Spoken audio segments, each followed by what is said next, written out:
Scottish town of Dunblane is in mourning tonight after 16 young children and their teacher were shot dead at their primary school. They were gathering for a gym lesson at 9:30 this morning when a gunman burst in and began firing. All the children were aged 5 or 6. In the wake of Dunblane and Hungerford, it is clear that only the strictest firearms laws can provide maximum safety.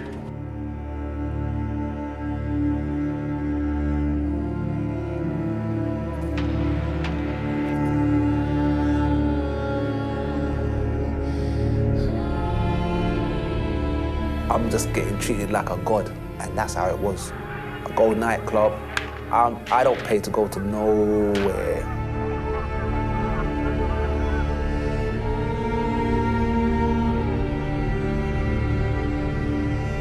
I will protect you.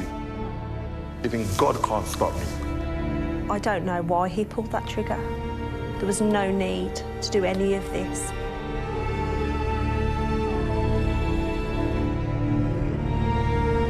We live in a world that essentially chooses to have a blind eye about the things that take place in our society.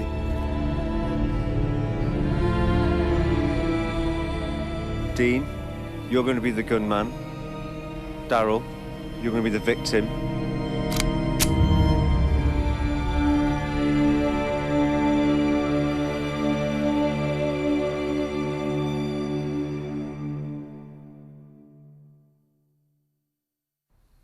Back in 2004, England played a football game against France in the European Championships. And England were 1-0 ahead. I think it was Frank Lampard scored from a header from a free kick. At 90 minutes, England were winning 1-0. When the final whistle blew, we'd lost 2-1. France had not only equalised, but they'd scored the winning goal in about 4 minutes. Went home, went to bed, woke up the next morning, and I immediately realised that I'd not only gone to bed thinking about the football, well, the last 4 minutes, dreamt about it, and woke up thinking about it, that it was the first night in quite a few years that I hadn't gone to bed thinking, dreaming, and waking up about a murder.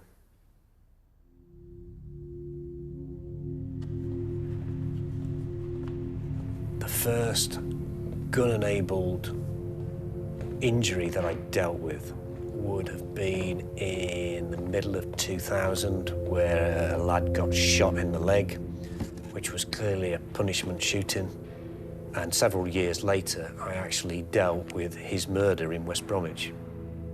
That was unusual to have met angry dad in 2000, because his son's been shot in the leg, to an even angrier man several years later, where the same son has been shot dead. I remember his dad saying to me, "If you don't get it right, I will sue you." And equally, I had one father say to me once, "I know who killed my son," but he said, "I can't tell you." And he said, "I'm not being awkward, and I don't want to be uncooperative, but I cannot tell you who killed my son. You're going to have to work that one out. I won't lie to you, but I'm not the person that's going to tell you." So the turning point for me was the murder. When we sent away the cartridge casings, they came back and told us about other incidents where that firearm had been discharged. I'd read every statement, every report, every message, and eventually we got to a point where we identified a series of 10 guns.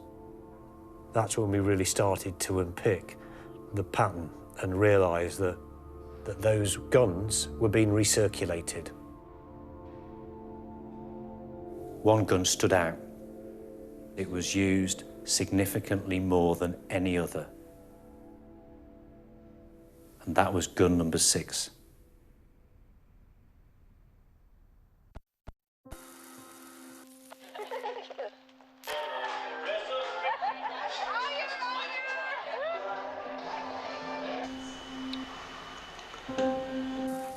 Hello, Merry Christmas. What a wonderful sight bursting in around me. Craig was born in 1979. He never woke up in the night for a feed. It was amazing, whereas his brother made up for it. But no, they were lovely boys, beautiful boys, still are.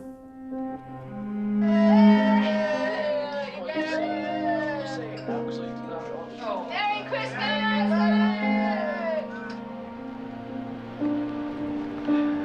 Coming up. Certainly picked up a bit since we've been here already. We've been here a couple of months, well, 3 months I think it is. This is obviously the post office.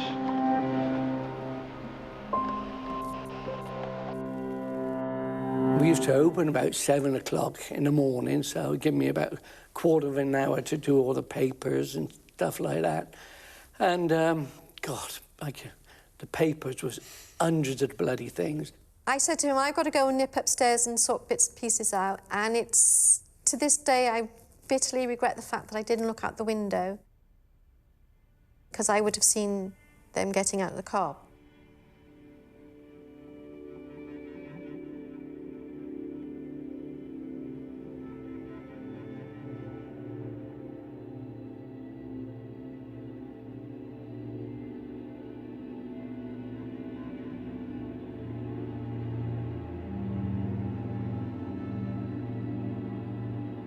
They came in, one of them had a big old sledgehammer.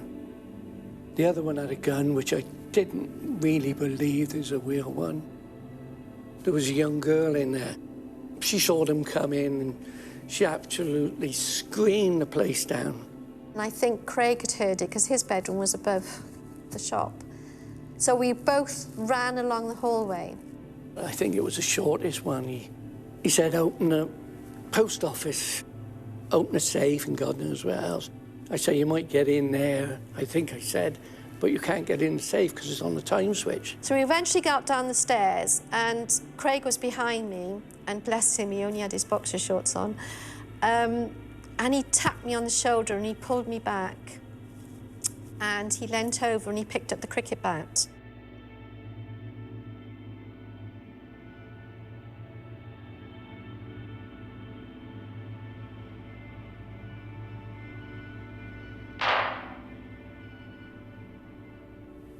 Craig, he was shot. And he said they got me, all right? I heard the cricket bat drop on the floor. I went round and picked it up. The middle one, he grabbed hold of the gunman and pulled him round the corner, and he shot me in the leg. Well, it bloody hurt. It hit my bone right on my knee. They obviously wanted to do me more harm, so they grabbed all these metal shelves, threw those onto me, and then they proceeded to jump up and down on the shelves, which I was obviously stuck underneath, and they did that for quite a few times.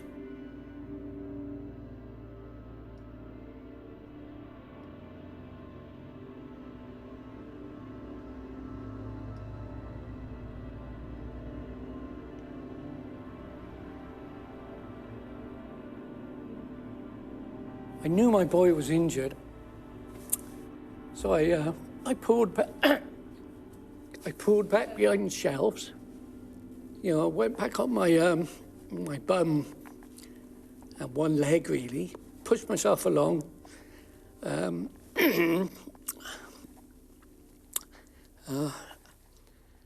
went around the corner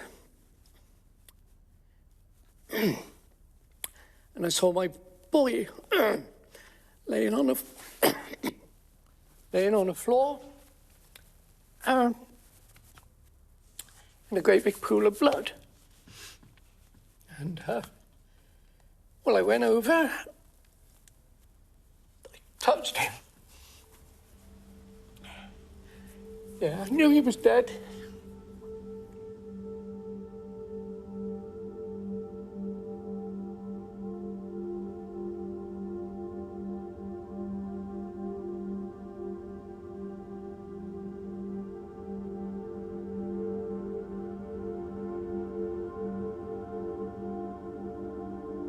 Hello, Merry Christmas.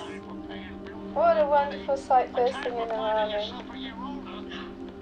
Is it painful seeing pictures of it? Yeah. It is, yeah, for me.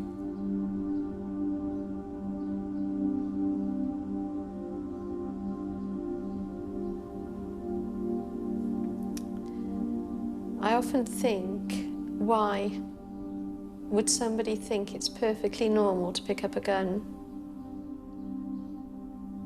And that question needs to be answered somewhere.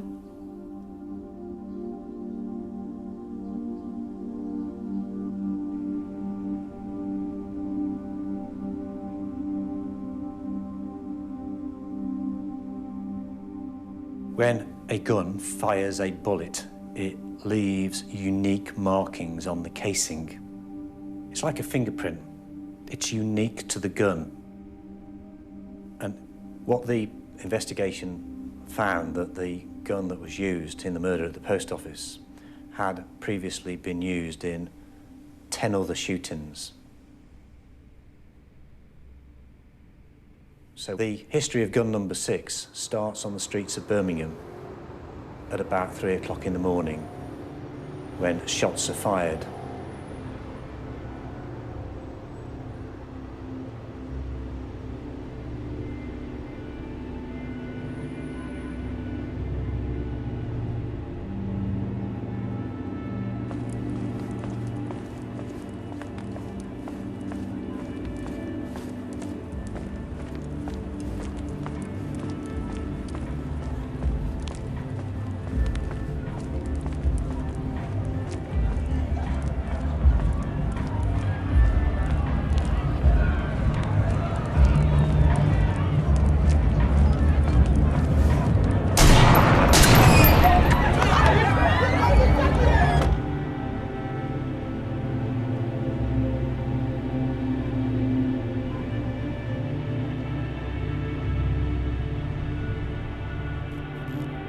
From about 2000 onwards, we had started to see an escalation in gun-enabled homicides. Charlene Ellis and Letitia Shakespeare were killed as they stood outside a party in the Aston area of Birmingham by a hail of bullets from a passing car. And we've got a community that won't talk to us because they're frightened.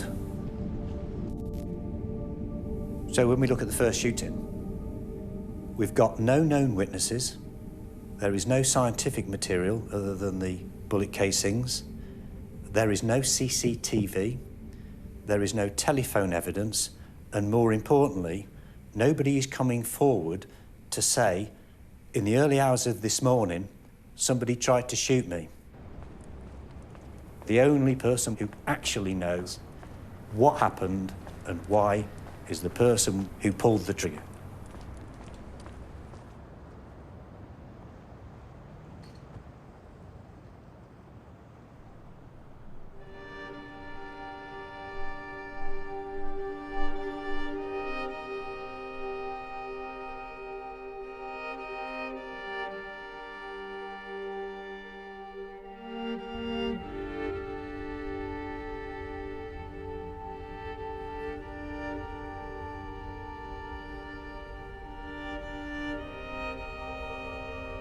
Having a gun on you with you affects all your reactions to things.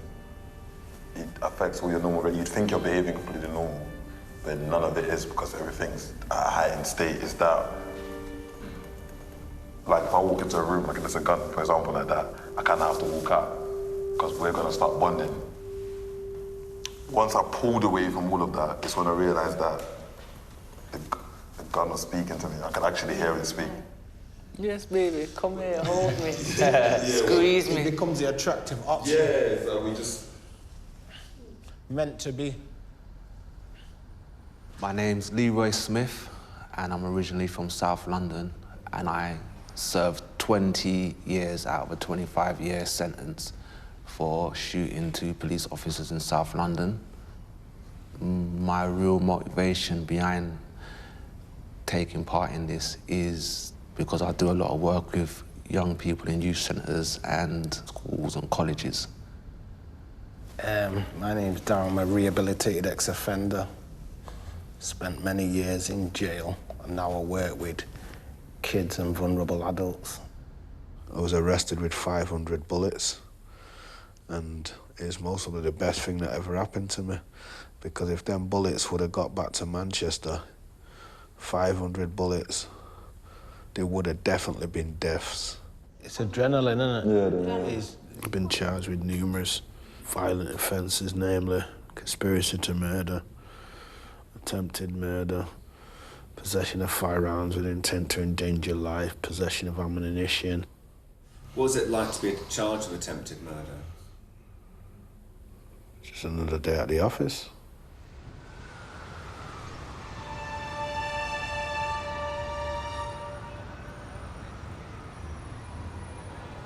Okay, so this is the second shooting. It was a gang walking through a parade of shops. One of the guys had a gun. They walked around this parade of shops, asked about a rival gang, got in a car, chased after another car, and there was shots fired while they were sort of chasing each other. So, Dean, I was going to pick you to be the shooter today.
My experience, I would think it's like the hunting mindset.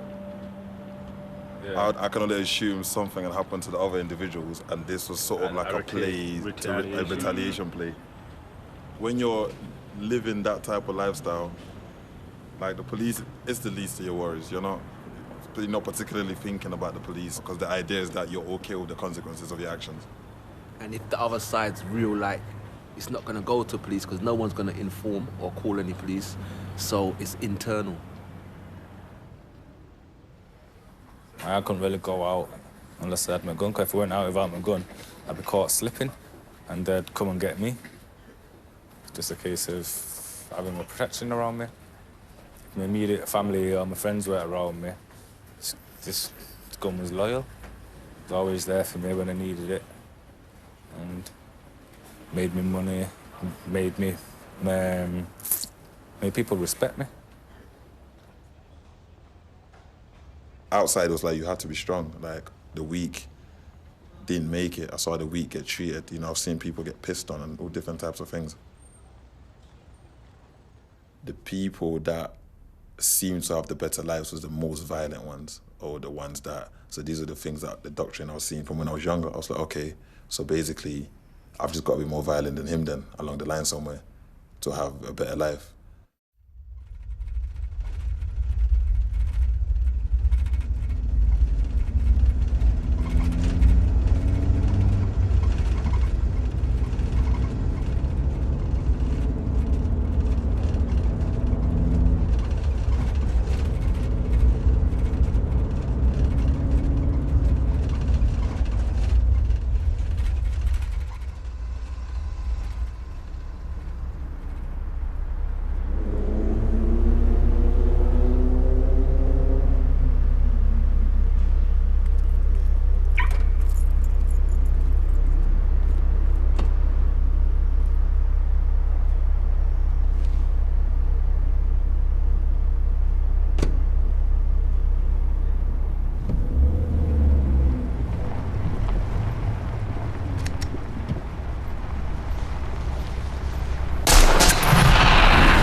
back in the day, the police used to just kind of like leave it.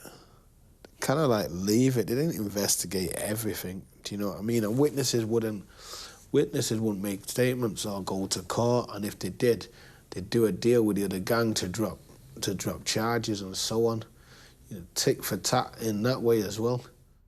The wall of silence, it's a code on the street. If you get shot, you don't tell the police who shot you. You don't make a statement, you just retaliate or get somebody else to retaliate or just leave it. Do you know? I was shot on 3 different occasions. I never made a statement against anybody who shot me.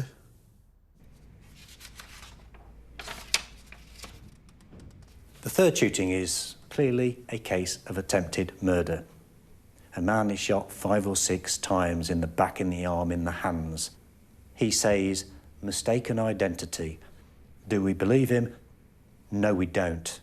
The house where he was, what have they done? They've tried to hide the evidence by washing down the blood with bleach. You know, there is an attempt to cover up, even though somebody should have died as a result of this shooting. And the person who should have died, he won't even cooperate with us. We have very little information to go on. We've got bullet casings. That's really it. But what we do know is that each shooting is linked to the same 9mm automatic handgun.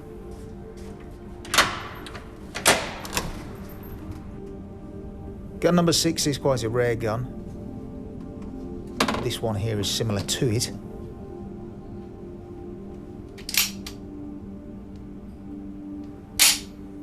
So this is the CZ75 pistol, made in Czechoslovakia from 1975 onwards, the present day.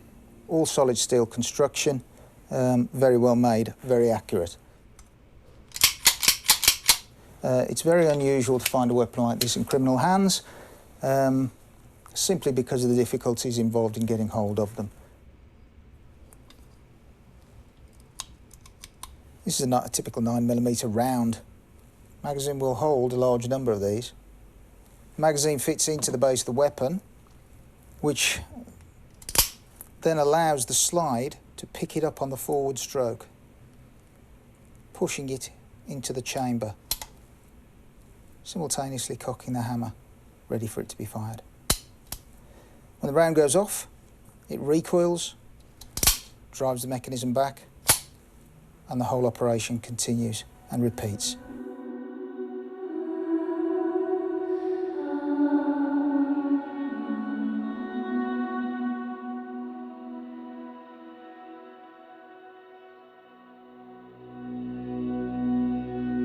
The 9mm Parabellum as a calibre was designed primarily for military use. It's a penetrating round above all else, which are designed to increase the rate at which the energy is dumped into the target, causing an increased rate of tissue damage. But effectively, pistol bullets all work by hemorrhagic effect. It's a question of rupturing as much body tissue, preferably critical body tissue, as possible.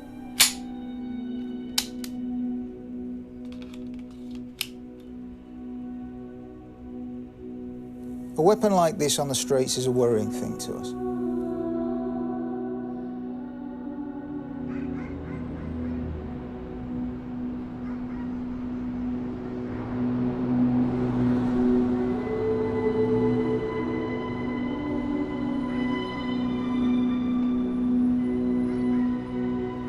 So this is the 4th shooting, and it's a car that drives up to a club, and they shoot into the club.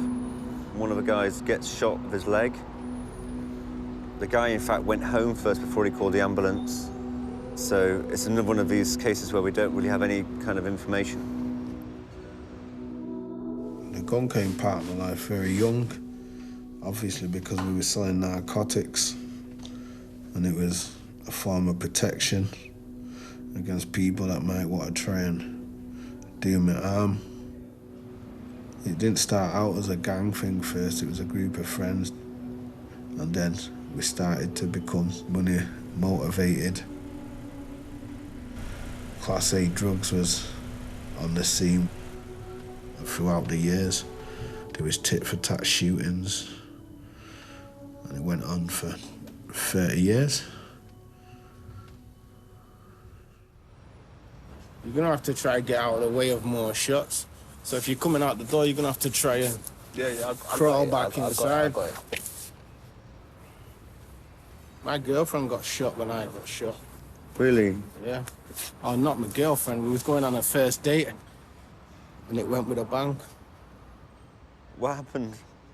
I got shot 20-odd times, and she got shot in. I threw her on the floor and lay on top of her. She got shot in her hand and her chest. But to be honest, if I was in my right mind and knew what I was doing, I would have lay on the floor and pulled her on top of me. But you didn't, though, did you? Nah. Your instinct was to save her, so you must be happy about that. Nah, because we didn't go on another date. You surprised? Yeah, I'm a good-looking lad.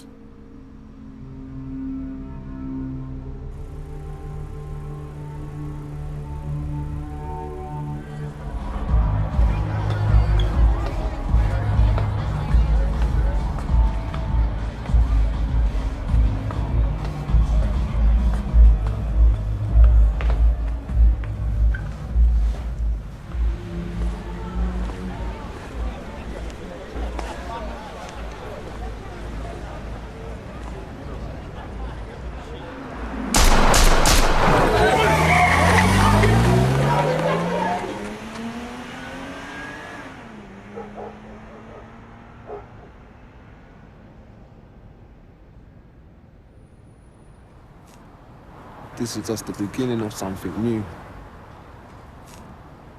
That's why it never ends. It just keeps going round and round. This is another story now.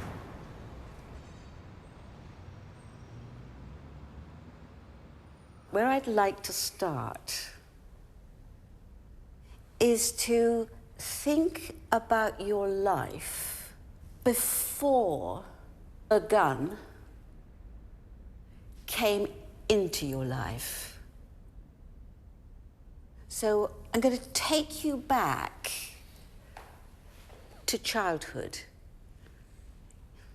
How old are we? 12. 12. What was that chair supposed to be? That's the person who wasn't there. Oh, that's Dad. Yeah. It's my dad. Your dad? Yeah. Okay. What about you, Dal? Dean, your brothers? Things were difficult for you, weren't they? It was difficult for me. Obviously, Dean's a lot younger than me, and my dad used to beat my mum up when he was drunk, and it come to the stage where one day my mum had enough, and my mum went and got a kitchen knife and stabbed him a few times. So I was going on the estate, kind of like, to try escape the screams and things like that. But for me to say that made me the person I am, I'd be wrong because I knew right from wrong. So I chose to do what I did. At the age of 8, I came to England. I was living with a friend of my mum. I believed at the time that I was going to eventually move in with my mum, which never happened. And yes, I was kind of left to stay with this person. And where was your dad? He had another family with other children, and for some reason, I'm not sure exactly why, I wasn't part of that unit. And it's a decision that obviously he made. Grew up feeling like I never had a mum or a dad. I was desperate, like I needed love. I didn't even care about being dead or alive because I just thought, well, my parents don't care, so if I died tomorrow, nobody would care, so it wouldn't matter.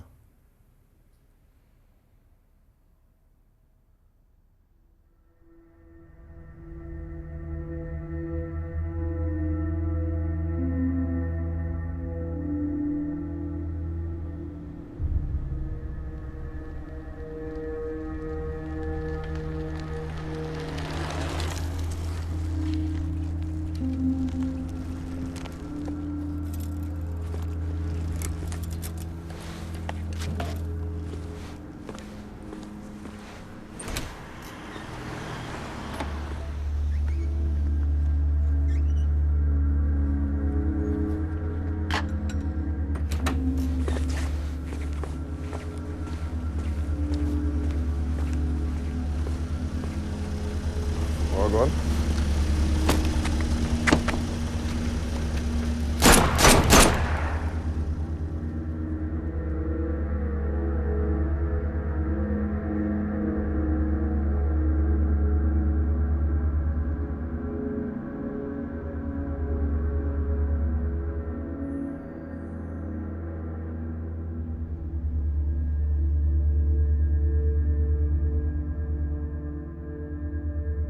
Older ones take you under their wing. You feel like you're part of that. You think, yeah, I must be more respected than the rest of them, the rest of my guys, because they've took me on. They must see me as the serious one or whatnot. Do you know what I mean? The one that, yeah, that's probably like, so yeah. So it made you feel special then to be with someone like that who had a gun? Of course, because like I said, you're a child, you're impressionable.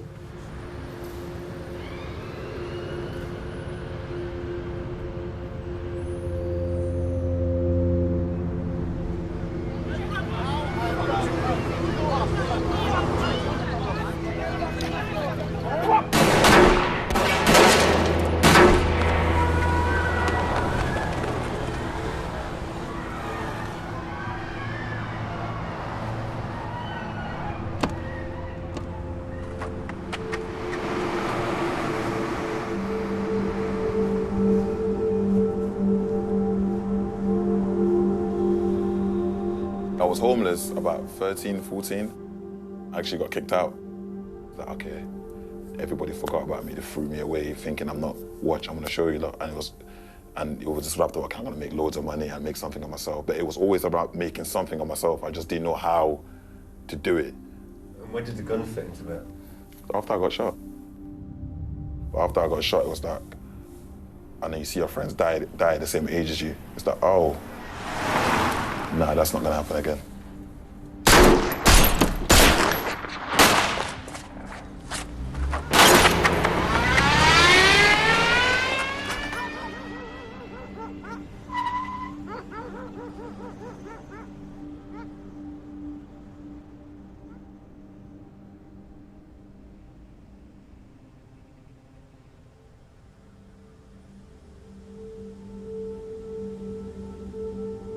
It was a thankless task, chasing shadows. And by that I mean responding to incidents after they've happened. Gun 6 is very unpredictable. We're dealing with immature, vulnerable, chaotic young men. It was inevitable that eventually somebody was going to lose their life.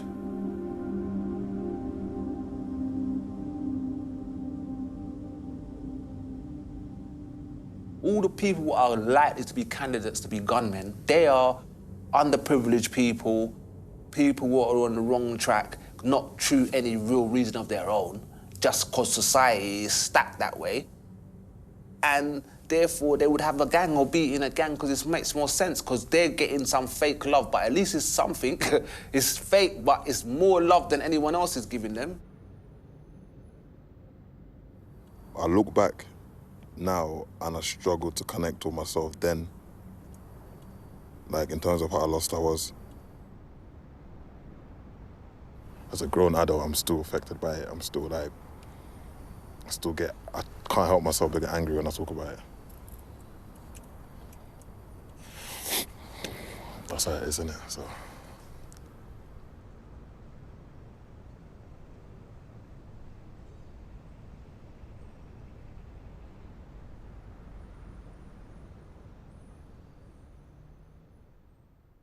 We live in a world that essentially chooses to have a blind eye about the things that take place in our society. Essentially, the only time that we think about these issues, we think about it's close to home, is when it's on your front doorstep. And we have to be realistic about that. Oftentimes, when we hear about gun or knife crime or any type of violence within our community, a lot of people kind of pull it to one corner because it doesn't affect them. But essentially, it does, because violence is something that impacts all communities. We don't look at the trauma. So for a young man that may be growing up in a community that hears and sees violence every single day, that's bound to have a detrimental impact in the way that they see things, in the way that they see the world. Growing up in a society, I was always told, be mindful of the police. At night time, be mindful of the police, because they'll strangle you and they'll kill you. And I always thought that's a bit extreme. But these were things that I used to read about and I used to hear about from the family. Let's think about paranoia. A young man that looks like me, that has attacked you. I've robbed you. I've took everything out of your household. You're living with that particular trauma in your household now, thinking, you know what? Everybody that looks like this black man, yeah, are the same, because you've had no other information that shows you anything different. So do you think that if you used to see someone that looks like me again, that you're gonna be functioning the exact same way?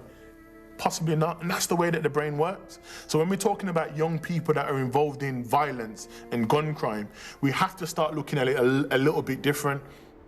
We can't negate poverty. We can't negate lack of opportunity. Because if we don't engage the problem and we just lock them up and we just disassociate ourselves with those individuals, it might come to your doorstep.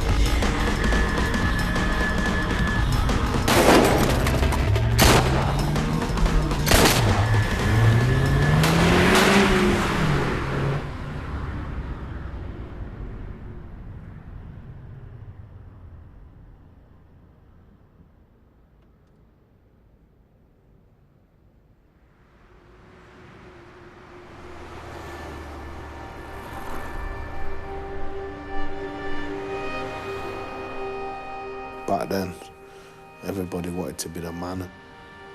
Nobody wanted to show weakness. Nobody wanted to admit that there was mental health issues creeping in.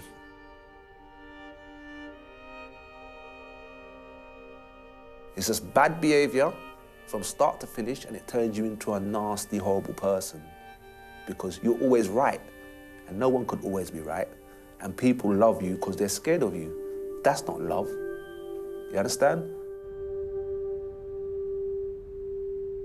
So what I'd like to do now, I'd like you to think about a memory, like a sort of scene or a moment that still sticks with you before you actually picked up the gun. So if we made this scene, if we were to take a still photograph of this scene, there would be your friend dead. Yeah. Do you mind lying on the floor? I hope it's clean. So do I. Yeah. Don't know whether I've got any... Back or front or back? Head that way. Yeah. Now. Okay. Back, legs like that. Who else is in the scene, Darryl? There's some shop assistants. It was in a bakery. Okay, so this is in a bakery. Yeah. He's on the bakery floor. Yeah. And there's some horrified shop assistants? Yeah, yeah. Yeah. All right. And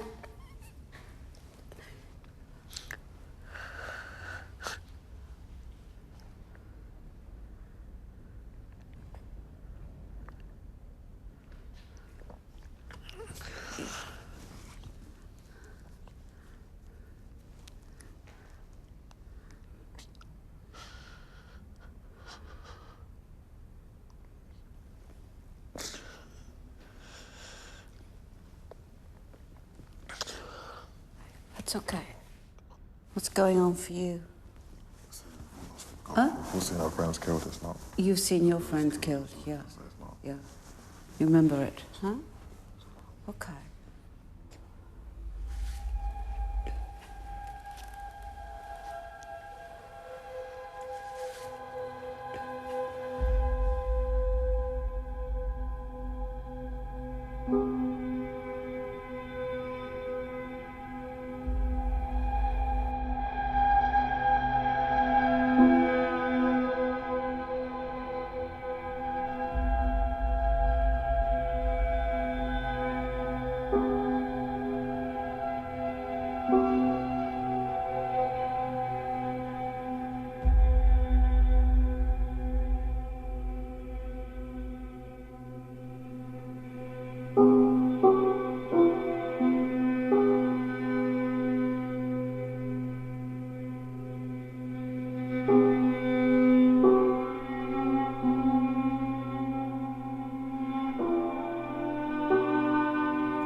She's very quiet, but she notices everything. It's like, even when she was little, I could change a photo in a frame. And I had one, it was a tiny little picture frame, which I'd swapped her photo in. And her dad brought it back, and she noticed straight away, no one else did.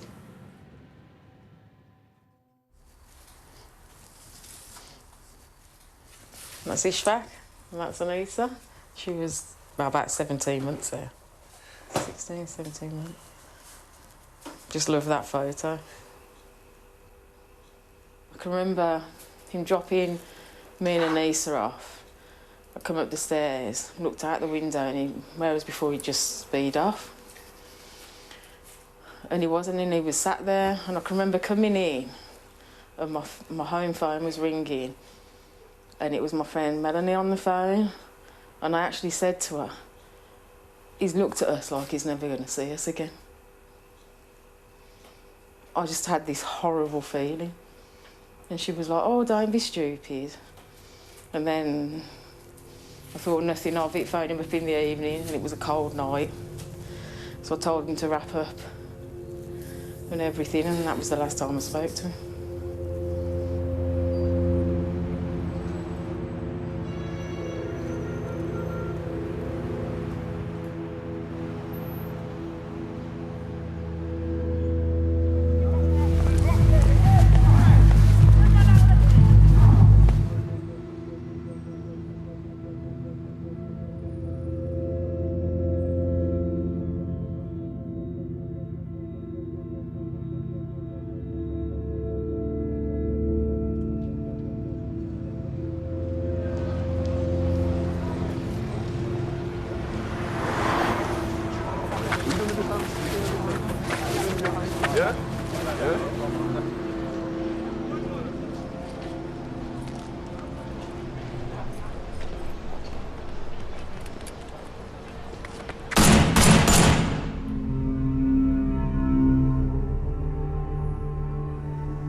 Do you know whether or not you've just killed?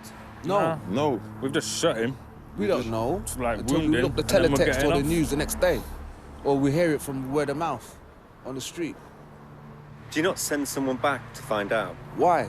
I don't know. What's the point? You can't... This is what I believe, yeah? These things talk to you. You cannot have this in your possession. Even a normal person, just being aware of the power it has, go somewhere and be rational with any kind of reasoning. It's impossible. So if you're coming off a council estate and from a background where you feel like you're weak, and then you pick up one of these, no to you, he just said no, but what you've heard is you're worthless, you mean nothing, you're not important. And there's a stage as well, remember, like when you're on the streets, you're on a stage, so everybody's watching along.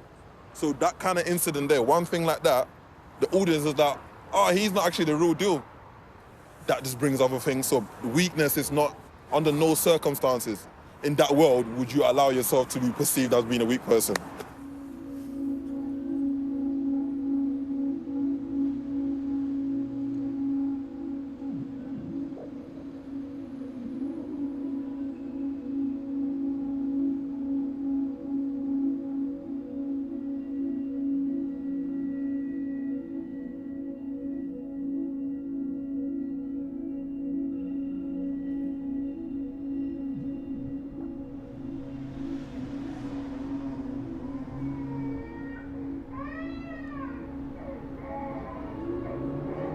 I woke up to get Anissa a bottle, and he wasn't there. And I thought, oh, okay. And then within 5 minutes, my phone was ringing, and that was when his dad phoned me to tell me what had happened.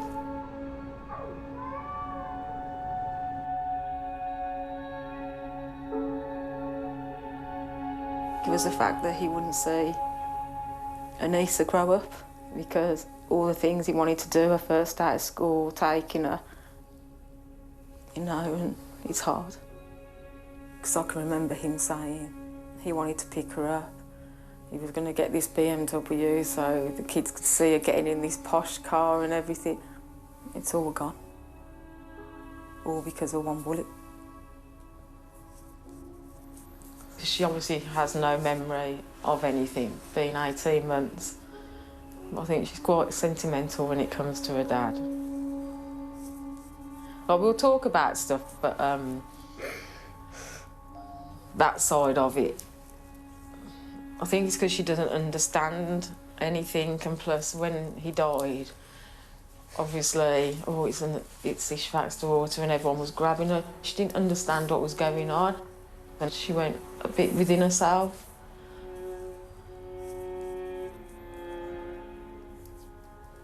I didn't say much. She gets emotional over it. She misses having her dad. No, because they both missed out, really.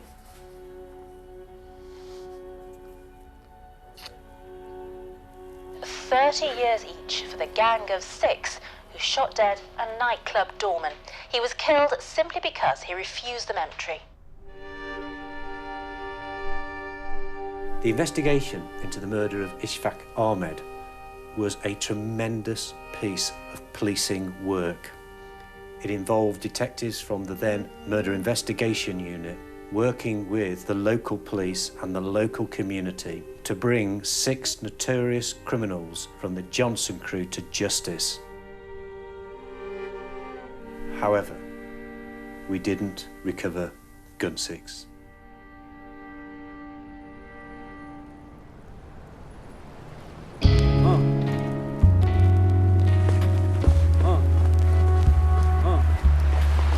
In my life, seen trouble, hustle on the double, silence on the trigger like my pick got a muzzle.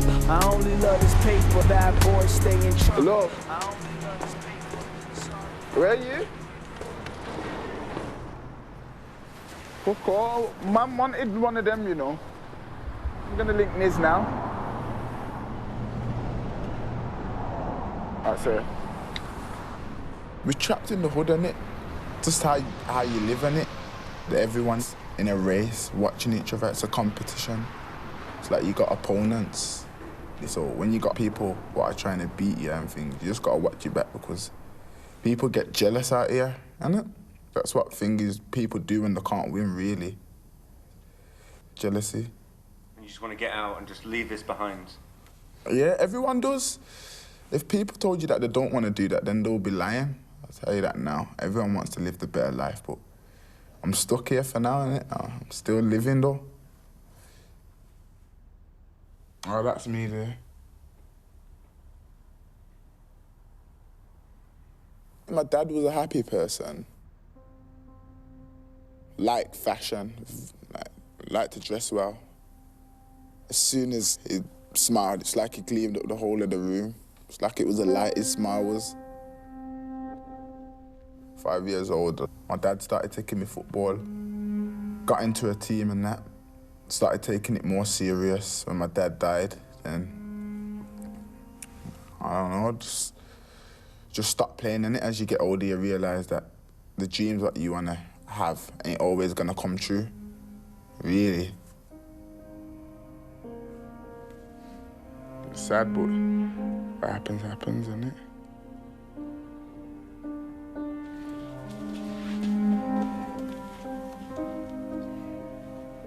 That's the tag? Yeah, that's it. Obviously, it was better than jail, innit? Obviously. Obviously, I'm still angry because it stops me from hustling. Working, innit? Obviously. The police are only there to make you have less money. I'm not angry because what's meant to be, meant to be. Everyone has a different lifestyle, innit? My lifestyle's obviously different to others, so what's meant to be, but they can't keep me on it forever, so obviously, you know.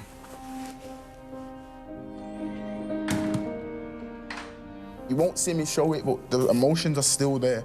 I think about that every day. Don't get me wrong, You think about your dad every day? Yeah, of course. I think about this every day because if not, my life will be different. Am I right or wrong? You get me? So, really, yeah.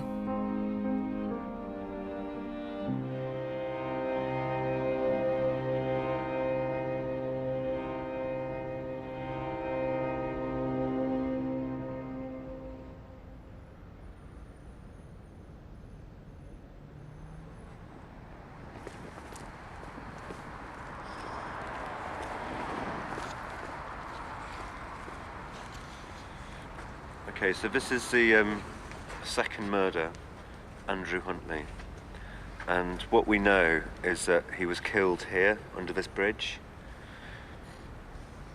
Dean, you're going to be the shooter. David, you're going to be the victim. What we know is that they ended up underneath this bridge with Andrew on his knees pleading for his life before he was killed. And so we're going to recreate that element of it. Yeah, this could be a revenge attack, or he's in my crack house or my trap house, he's making more money than me and I'm hating on him, one or the other. But there's definitely a reason behind it. Have you ever taken revenge? Have I ever taken revenge? I've taken revenge, yeah.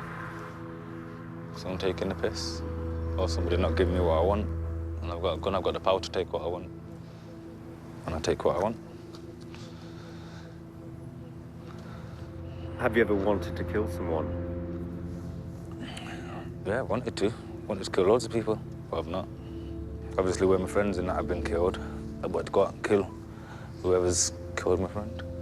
And if I can't get him, I'll get the closest thing to him, which will be his man and his friends. The last resort will be going to his house and getting a loved one or somebody close to him. If I can't get to him, I'm going to get to somebody close to him, and that'll bring him out. And get him that way.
My dad got shot over some drugs or something like that, so they said. They will never know, and we will never literally know what it's for. Only the murderer will know, and my dad would really know what it was for. Obviously, I wanted revenge and retaliation like any other person would have. But obviously, what happens in life happens, fam. That's how God makes it, innit?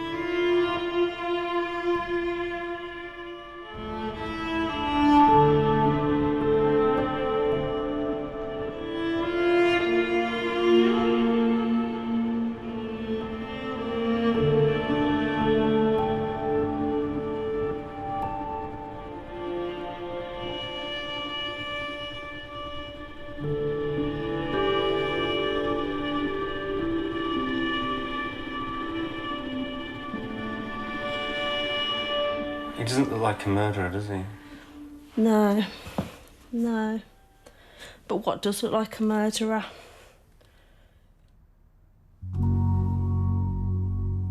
I was 19 when I first met Ansel. It wasn't love at first sight, it was... I fancied Anselm. Anselm was 18, quiet, shy, quite reserved and unsure. Because I didn't really have the guidance of my parents, I was always trying to make my own mind up on things and looking for little signs, and the signs were, OK, he's not violent, so that's good, you know. He cares about his mum, so that's good. But I was just happy to have this person in my life. He moved in with me very, very quickly, and then A few months later, that's when I found out I was pregnant. During that pregnancy, Anselm had been arrested and charged with a burglary and was sent to prison for a very, very short time. It was just a few weeks. And I remember him coming out of prison with more knowledge of crime than he had going in. And I just thought that was crazy. As soon as Joshua appeared into the world, I remember thinking, he is the double of Anselm. And it was a happy time. Very quickly, though, it was changing, and it did change, you know. When Josh was a few months old, he got arrested again for burglary. And I said to him, listen, this isn't really what I want from a relationship. I need you. But Anselm's need to lead that life was far greater at that point than it was to, you know, be with myself. So he made the choice to continue, and so I left him, and the relationship was over. And then it escalated. The first I knew to what degree it escalated is when he got arrested and charged with an armed robbery when Josh was about 5 years old, and it was quite a lengthy sentence, and that's when I found out what he'd done. But it took probably about 2 years into the sentence that I found out it was armed robbery. I was told it was a warehouse theft. So even at that point, I didn't realise the road he was going down was so serious.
He protected us, but we couldn't do the same for him. That is the difficult bit, yeah.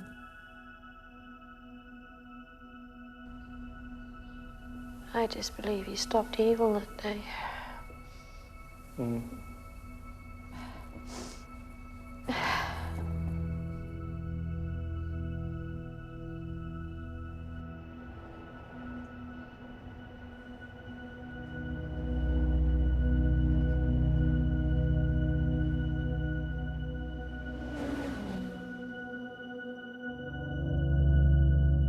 I remember really clearly, my mum phoned me to say Anselm had been arrested. And I remember just crying because my priority at that point was Josh. And I remember thinking, where is he? I need to get him because I don't want the press or it to be on the news. So I found Josh. He was ice skating and I brought him home. And I said, your dad has been arrested. And he said, for what? You know, and he was quite, you could see he was quite defensive, as if like, what?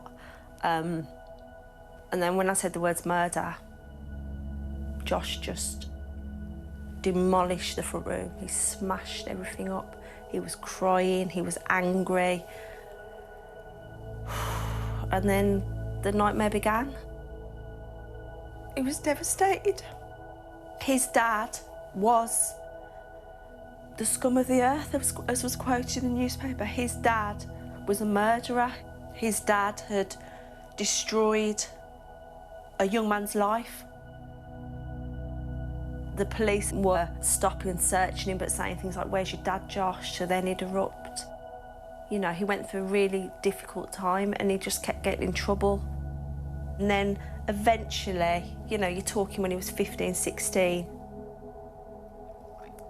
The clouds did clear. And he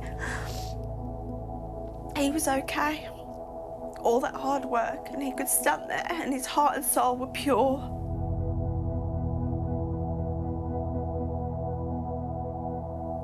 And music was the thing that he loved and enjoyed, and very, very quickly he put his heart and soul into that. Shows around the UK, flying out to Europe, wrote an album, the album went to #1. And then he got his money from his first album, bought my mum flowers, was planning to go out on the Saturday shopping for his sister. Left me here on the evening. His last words to me were, "I love you, Mum."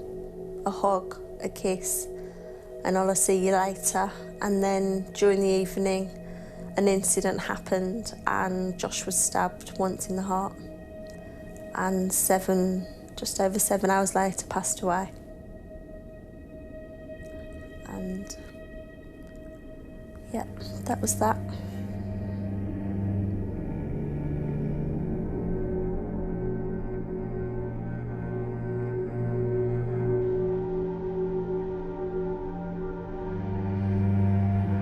They contacted the prison and they said that Anselm would be told. He would be told by a priest and by the governor.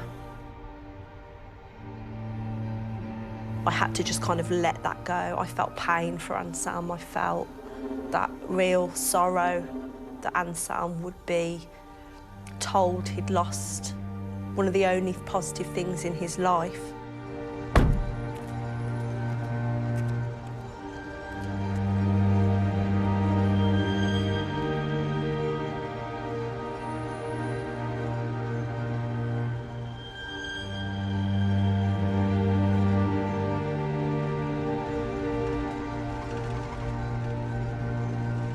I could have killed someone. I could have easily killed someone.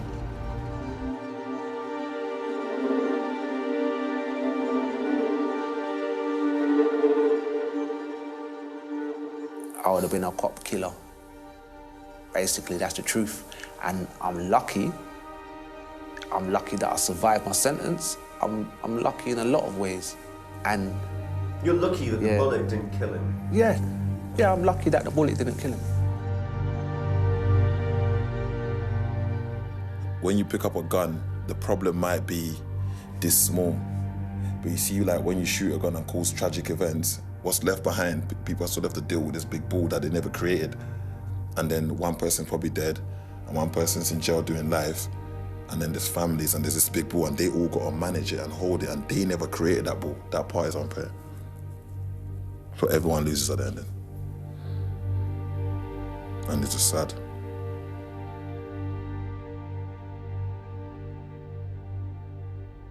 It don't get any easier.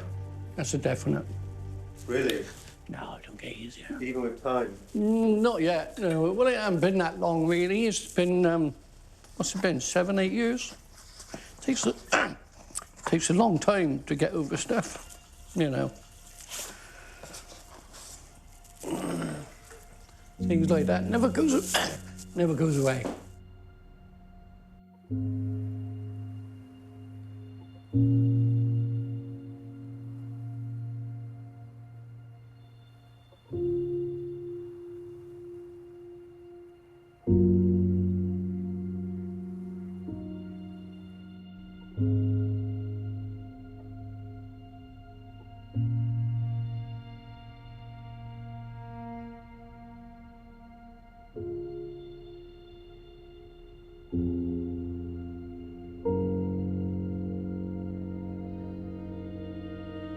Violence is always going on, really. It's a violent world, isn't it? All I've got to do is build my legacy now, innit? For my dad and try and make him proud, really. I don't want to be locked up for the rest of my life, and I don't want to be in a box before my time. I want to find the things to life like everybody else. I've just got to do better and know better, really. Become a better person, a better man, innit?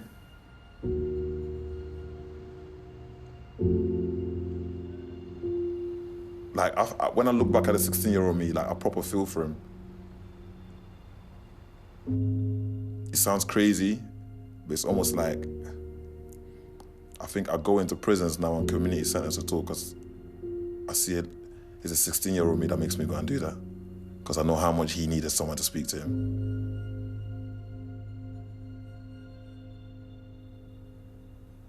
And I suppose my only thing now I want is just to be here to see my kids grow. That's my only thing. Because I never ever thought I never thought I'd have children. I never ever thought that kind of lifestyle.